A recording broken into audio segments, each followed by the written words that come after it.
Владата и регулаторна ќе ги спасуваат снабдувачите со топлинска енергија ако град Скопје и општините се согласат да учествуваат во финансиската помош.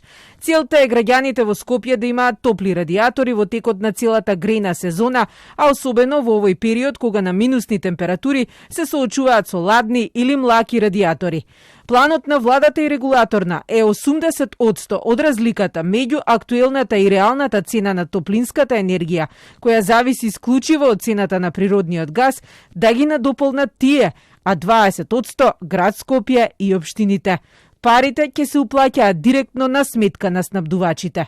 Сакам да го повикам градот Скопје, но секако дека и општините во склоп на градот Скопје, во рамки на своите буџети, да се вклучат во поддршка на домаќинствата и институциите, корисници на топлинската енергија, со цел да се ублажи притисокот од ликвидноста што ја имаат компаниите кои што ја снабдуваат со топлинска енергија градот Скопје.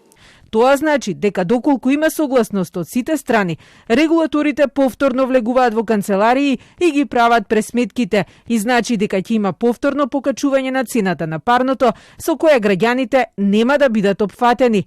Тие ќе плаќаат 14% повисоки сметки, како што беше одлучено на 31 декември минатата година. Председателот на регулаторна уверува дека целиот товар со евентуалното ново поскапување ќе падне на владата, град Скопје и општините. Решението е следно. Регулаторната комисија за енергетика ќе донесе одлука со која што цените за топлинска енергија ќе бидат реални. Разликата помеѓу оваа реална цена до постоечката цена ќе бидат покриени во дел, во најголем дел од владата, а во еден сосема минимален дел од градот Скопје и од општините во градот Скопје. Според првичните проценки, станува збор за сума од 6 милиони евра, со кои би се покрила разликата меѓу сегашната и евентуално поскапената цена на парно грењето, а од нив 5 милиони би обезбедила владата, а 1 милион град Скопје и општините.